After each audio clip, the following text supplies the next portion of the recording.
तो भारत के प्रधानमंत्री Narendra Modi the man of mission ने आज एक कोर नैरेटिव संसद से देश की आधी आबादी, देश की पॉलिटिकल पार्टीज को दिया है और साथ ही इस सोच को विकसित किया है, इस संदेश को दिया है कि अगर नीयत साफ हो तो नीति निर्धारण में भी समस्या नहीं आती है। और वही मोदी सरकार ने करके दिखाया है, जिसका आगाज आज कर दिया गया, जिसमें साथ की अपील उनकी तरफ से विपक्षी पार्टियों को की गई है। लेकिन जो नैरेटिव सेट करने की प्रधानमंत्री मोदी ने कोशिश की, उसका कितना असर हुआ है। हमारे साथ मौमिता चक्रवर्ती राजनीतिक विश्लेषक के तौर पर है और साथ ही सरिता सिंह भी हमारे साथ पॉलिटिकल एक्सपर्ट के तौर पर है, पॉलिटिकल एनालिस्ट के तौर पर है। आप दोनों का बहुत बहुत स्वागत करती हूं। और मौमिता जी, मैं आप ही के साथ शुरुआत करूंगी क्योंकि प्रधानमंत्री ने आज एक कोर नैरेटिव को एस्टैब्लिश करने की कोशिश की, साथ ही सर्वसम्मति से साथ देने की भी अपील की, ये बताते हुए कि सिर्फ महिला वोट बैंक नहीं है बल्कि देश की निर्णायक क्षमता वाली शक्ति हैं। लेकिन क्या लगता है, प्रधानमंत्री के इस संबोधन के बाद विपक्ष जो इससे पहले कह रहा था, क्या उसमें कोई बदलाव आएगा या अभी भी राजनीति वैसी ही होती नजर आएगी जैसे ठीक इस संबोधन से पहले नजर आ रही थी? देखिए, क्या है कि हमारे देश में हर चीज को पॉलिटिसाइज किया जाता है और ये कुछ नई बात तो है नहीं। और जहाँ पे हमारा देश अभी हर चीज में आगे जा रहा है, जैसे कि दुनिया में सब चीजों में एकदम से मतलब कदम पे कदम मिलाकर आगे चलता है। हाँ, तो अब क्या है कि ये महिला आरक्षण बिल जो सिर्फ चुनाव के पहले लाया गया है, तो बहुत लोग बोल रहे हैं कि नहीं, चुनाव का कुछ एजेंडा होगा तो वोट बैंक के लिए किया जा रहा है, एटसेट्रा एटसेट्रा। मैं आपको एक बहुत पॉलिटिकल नैरेटिव मैं आपको बताना चाहूंगी कि देखिए, वास्तव में क्या है कि हमारे जो देश है, यहाँ पे अभी कितने सारे महिला एमपी है? 74, if I am not wrong. ये तो हाँ, 74 हो।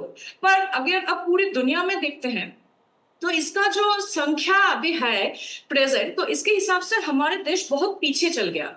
और क्या है कि जो ये पहली बार तो नहीं हो रहा है, जैसे कि 12 सितंबर 1996 को देव गौड़ा सरकार के दौरान भी ये सभा में लाया गया था, जो कि 81 मतलब 81 अमेंडमेंट बिल के द्वारा जैसे 1996 में लाया गया था। वहां पे क्या मेन प्रस्ताव क्या था कि लोकसभा में 33% सीट महिलाओं के लिए रखा जाएगा और राज्यसभा में भी ये किया जाएगा।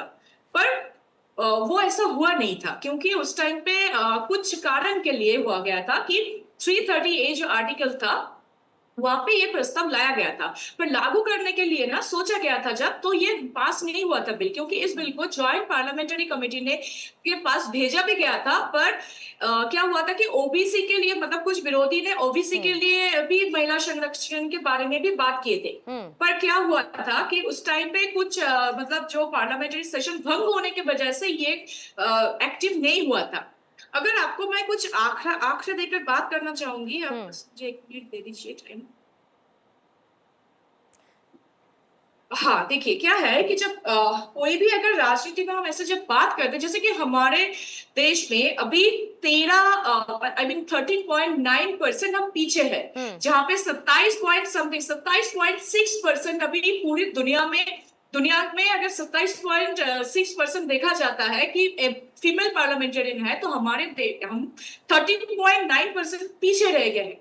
तो ये बिल अगर एक्टिव होता है तो देश की महिलाओं को आगे लिया जाएगा, मतलब वो आगे जाएंगे। तो ये महिलाओं के लिए बहुत गर्व वाली एक बात हो सकती है, जो विरोधी उनको समझना चाहिए ये बात। पर ऐसा तो हो नहीं रहा है, क्योंकि देखिए, क्या है कि हमारे देश के लिए बहुत चीज बोला जाता है कि महिला आगे नहीं आता है, महिला हर जगह से पीछे रह जाते हैं। बट वुमेन एम्पावरमेंट के लिए ये बहुत इंपॉर्टेंट एक मुद्दा है, तो मैं पूरी समर्थन करती हूँ इस डिसीजन।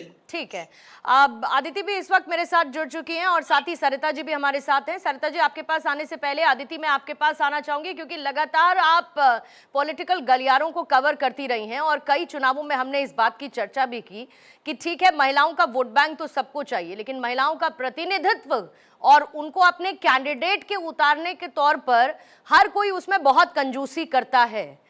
33% का आरक्षण, प्रधानमंत्री नरेंद्र मोदी ने ऑपोजिशन के हर उस एक नैरेटिव को आज ध्वस्त किया, जिसमें उन्होंने क्रेडिट से लेके मोदी की गारंटी से लेके उन बातों का जिक्र किया, साथ ही तमाम शंकाओं को भी कि किसी का नुकसान नहीं होगा, चाहे नॉर्थ ईस्ट वेस्ट साउथ कोई भी जगह हो, कहीं पर भी किसी का नुकसान इसमें नहीं होने दिया जाएगा।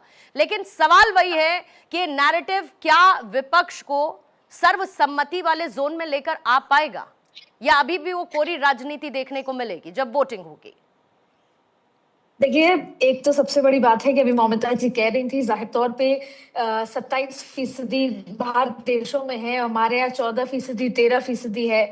78 महिलाएं सांसद हैं लोकसभा में और कुछ 42 महिलाएं सांसद हैं राज्यसभा में।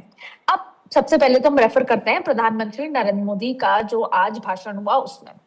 अगर 5 मुख्य बातों की बात करें तो बहुत ही मजे लेते हुए प्रधानमंत्री जी ने कहा कि भाई अगर आप पारित नहीं करेंगे तो राजनीतिक फायदा मैं उठा लूंगा, मुझे मिलेगा, क्योंकि ये तो हो जाएगा कि भैया विपक्ष तो एंटी महिला है।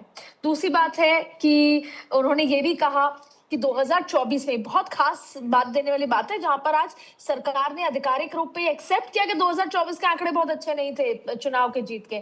उन्होंने कहा कि जब 2023 में सब एकजुट होकर इसको पारित किया था तो 2024 में किसी को फायदा नहीं मिला था। तो वो भी बात की जिसपे सबने ठहाके मारे जाहिर तौर पे। और तीसरी उन्होंने बात कही कि ये मैसेज मत दीजिए, कल शाम की वोटिंग में अगर ये बिल पास हो जाता है तो मैं बड़ा बड़ा एडवर्टाइजमेंट लगाऊंगा कि आप सबका बहुत बहुत धन्यवाद। और महिलाएं देख रही हैं, बार बार उन्होंने बात कही, महिलाएं देख रही हैं, आपका बहुत नुकसान होगा। आप अगर पीछे पलट के देखेंगे तो आपको याद आ जाएगा कि जब जब आपने विरोध किया महिलाओं का नुकसान हुआ। ये तो उन्होंने स्पीच थी बड़ी, जैसे कहते हैं कि बहुत ही इंटरेस्टिंग स्पीच थी, बहुत ही इंटरेक्टिव स्पीच थी। ये बात है। अब दूसरी बात करते हैं इसके फायदे की बात हम लगातार कर रहे हैं। देखिए, महिलाओं का 33% आरक्षण होते ही 272 जो है उनका नंबर आ जाएगा, यानी सांसदों में आपको 272 तो लोकसभा में दिखेंगी, विधानसभा में भी रिप्रेजेंटेशन दिखेगा। आप माने या ना माने पूर्णिमा, आप तो इस बात पे इत्तेफाक रखेंगी, जब महिला रिप्रेजेंटेशन होगा तो महिलाओं की बात भी होगी और जिन जिन चीजों की बातें आज तक नहीं होती आई हैं वो भी बात होगी, जिसमें आज तक जब महिला सशक्तिकरण और महिला सुरक्षा की जो बात होती आई है, चाहे फिर वो डोमेस्टिक हो चाहे सड़क चलते हो, हर बार उस तरीके से उस तकलीफ को नहीं समझा जाता। तब समझा जाएगा, तब उसका विरोध होगा, तब शायद कोई हिम्मत नहीं करेगा। तो ये सारी बातें सही हैं। पर आते हैं आंकड़ों पर। पक्ष ये कह रहा है कि महिला सशक्तिकरण कर दो। अब सबसे बड़ी बात, महिला आरक्षण बिल पास कर दो। 16-17 विपक्ष कह रहा है 16-17 तारीख ही क्यों चुनी? ये काम 29 तारीख के बाद भी तो हो सकता था ना। जब अभी चुनाव चल रहे हैं तो 16-17 तारीख ही क्यों?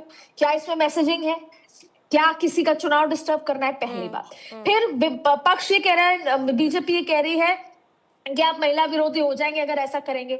लेकिन इसको जब आपने 2023 में लाए थे तब भी तो कुछ सोच के लाए थे ना। तब उसमें आपने कहा था कि 2026 का सेंसस होगा, साथ में डीलिमिटेशन होगा।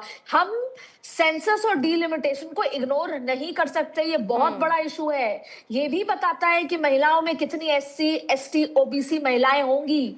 और डीलिमिटेशन आप असम में देखिए, और गौरव गोगोई की आज स्पीच में भी बहुत खास बातें निकल कर आई थी, जब ये दिखा कि डीलिमिटेशन के माध्यम से आप मैप बदलते हैं। डीलिमिटेशन से अक्सर बहुत सारी राजनीतिक चीजें होती हैं। लेकिन तो बहुत सारे अगर डीलिमिटेशन की बात है और कांग्रेस अपनी बात करती है तो इमरजेंसी के समय डीलिमिटेशन